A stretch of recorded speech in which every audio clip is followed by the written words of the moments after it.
नमस्कार मंडळी, मी ज्योती तुम्हा सर्वांचं अगदी मनापासून स्वागत करते आपल्या चॅनलच्या एका नवीन व्हिडिओमध्ये एका नवीन रेसिपी सोबत। मंडळी, आजची आपली रेसिपी आहे कारल्याची भाजी। पाण्याचा एकही थेंब न वापरता अजिबात कडू न लागणारी आणि अगदी झटपट तयार होणारी ही कारल्याची भाजी तुम्ही एकदा नक्की ट्राय करा। कारलं म्हटलं की कडूपणा आठवतो, पण या खास पद्धतीने बनवलेली कारल्याची भाजी इतकी चविष्ट लागते की कारलं न खाणारे सुद्धा आवडीनं खातील ही कारल्याची भाजी। या रेसिपीमध्ये आपण कारल्याचा कडूपणा पूर्णपणे कमी करून मसाल्यांचा परफेक्ट बॅलन्स साधत अगदी कमी वेळात भन्नाट चवदार अशी भाजी तयार करणार आहोत। आणि दुपारच्या जेवणासाठी किंवा डब्यासाठी ही रेसिपी एकदम परफेक्ट आहे। चला तर मग रेसिपीला सुरुवात करूया। आता इथं मी 1 पाव किलो कारले घेतलेले आहे। हे कारले आपल्याला स्वच्छ धुवून घ्यायचे आहेत।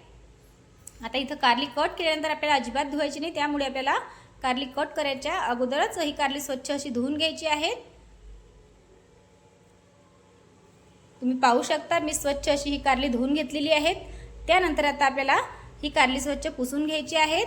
आता इथं पुसणं खूप गरजेचं आहे, कारण आपल्याला ही कारली परतून घ्यायची आहे।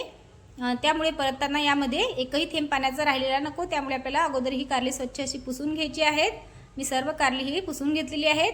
त्यानंतर आता आपल्याला ही कारली कट करून घ्यायची आहेत। आता इथं मी गोलाकार आणि अगदी पातळ अशी ही कारली कट करून घेते, तुम्ही पाहू शकता। आता इथं तुम्ही उभ्या आकारात सुद्धा ही कारली कट करून घेऊ शकता, पण मी अशी गोलाकार ही कट करून घेतलेली आहे आणि आपल्याला अगदी पातळ अशी ही कारली कट करून घ्यायची आहेत। आता अशाच पद्धतीने आपल्याला सर्व कारली ही कट करून घ्यायची आहेत।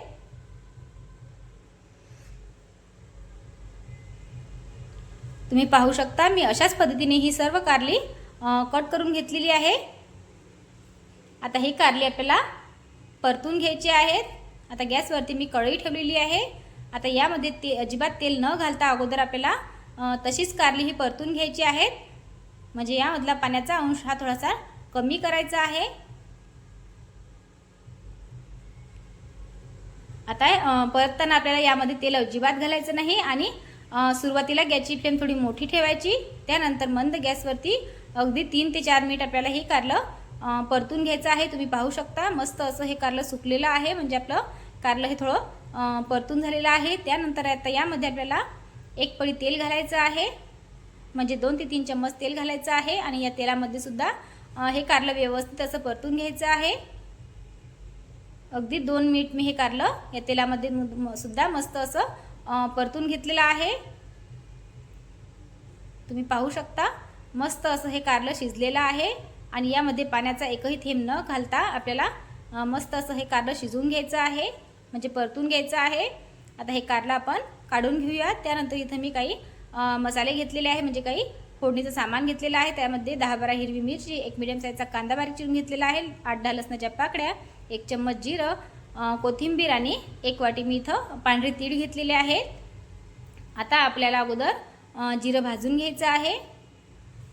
आता तुम्ही इथं जिरे पूड सुद्धा घालू शकता, पण असं जिरं भाजून कुटून घातल्याने भाजी चवीला खूप छान होते, त्यामुळे मी जिरं भाजून घेतलेलं आहे। त्यानंतर आता तीळ सुद्धा भाजून घ्यायचे आहेत। मंद गॅसवरती मस्त खमंग अशी मी तीळ सुद्धा भाजून घेतलेले आहेत। त्यानंतर हिरवी मिरची भाजून घेऊया, म्हणजे इथं आपल्याला मिरचीचा ठेचा बनवायचा आहे, त्यामुळे आपल्याला मिरची सुद्धा भाजून घ्यायची आहे। आता आपल्याला खलबत्त्यामध्ये अगोदर जिरं कुटून घ्यायचं आहे, भाजून घेतल्यामुळे हे अगदी सहज बारीक होते। तुम्ही पाहू शकता मस्त असं हे बारीक झालेलं आहे। आता हे काढून घेऊया। त्यानंतर यामध्ये आपल्याला पांढरे तीळ बारीक करून घ्यायचे आहेत। इथं खूप जास्त बारीक अजिबात करायची नाही, थोडे जाडसरच आपल्याला हे तीळ करायचे आहेत बारीक। त्यानंतर आता आपल्याला लसूण ठेचून घ्यायचं आहे, मस्त असा मी लसूण ठेचून घेतलेला आहे। त्यानंतर आता हिरव्या मिरचीचा ठेचा सुद्धा आपल्याला बनवून घ्यायचा आहे। आता सर्व साहित्य तयार आहे। त्यानंतर आता आपण फोडणी देऊया। आता ज्या कढईमध्ये मी कारलं परतून घेतलेलं होतं त्याच कढईमध्ये 4 ते 5 चम्मच तेल घातलं। तेल छान असं गरम होऊ द्यायचं। त्यानंतर यामध्ये आपल्याला ठेचलेलं लसूण घालायचं आहे आणि लसूण मस्त लालसर रंग येईपर्यंत परतून घ्यायचा आहे। त्यानंतर आता यामध्ये आपल्याला कांदा घालायचा आहे आणि कांदासुद्धा थोडासा नरम होईपर्यंत आपल्याला परतून घ्यायचा आहे। त्यानंतर त्यामध्ये आपल्याला जिरेपूड घालायची आहे, आपण जी जिरेपूड तयार केलेली आहे ती, आणि अर्धा चम्मच हळद घालायची, त्यानंतर हिरव्या मिरचीचा ठेचा यामध्ये घालायचा, व्यवस्थित असा मिक्स करून घ्यायचा। त्यानंतर थोडीशी कोथिंबीर घालायची आणि परत एकदा पूर्ण असं मिक्स करून घ्यायचं। आणि आता यामध्ये आपल्याला परतून घेतलेलं कारलं घालायचं आहे। शेवटी थोडंसं मीठ घालायचं चवीनुसार, कोथिंबीर घालायची आणि आता व्यवस्थित असं हे पूर्ण असं मिक्स करून घ्यायचं आहे। या मसाल्यांमध्ये हे कारलं व्यवस्थित आपल्याला असं मिक्स करून घ्यायचं आहे, म्हणजे या पूर्ण कारल्यामध्ये हा मसाला जातो। त्यानंतर आता सर्वात शेवटी आपल्याला यामध्ये तिळाचं कूट घालायचं आहे, म्हणजे जे पांढरे तीळ आपण कुटून बारीक करून घेतलेले ते घालायचे आणि परत एकदा मस्त असं हे मिक्स करून घ्यायचं आहे। अगदी 1 मिनिट मी हे मिक्स केलेलं आहे। त्यानंतर गॅस बंद करायचा आणि खूप मस्त अशी आपली कारल्याची भाजी तयार झालेली आहे। ही कारल्याची भाजी बनवायला अजिबात जास्त वेळ लागत नाही, अगदी सहज आणि पटकन ही भाजी तयार होते। तर मंडळी, तुम्ही माझ्या या पद्धतीने ही भाजी एकदा नक्की करून बघा, चवीला खूप छान होते आणि अजिबात कडू होत नाही आणि पाण्याचा एकही थेंब न वापरता आज आपण अगदी झटपट तयार होणारी ही कारल्याची भाजी बनवली आहे। तर मंडळी, तुम्हाला माझी आजची ही रेसिपी कशी वाटली मला कमेंट करून नक्की सांगा।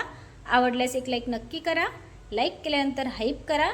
तसेच मंडळी, जर तुम्ही आपल्या चॅनलवरती पहिल्यांदाच आला असाल तर चॅनलला सबस्क्राईब करा, सोबतच बेल आयकॉन प्रेस करा। भेटूया अशाच नवीन रेसिपी सोबत, तोपर्यंत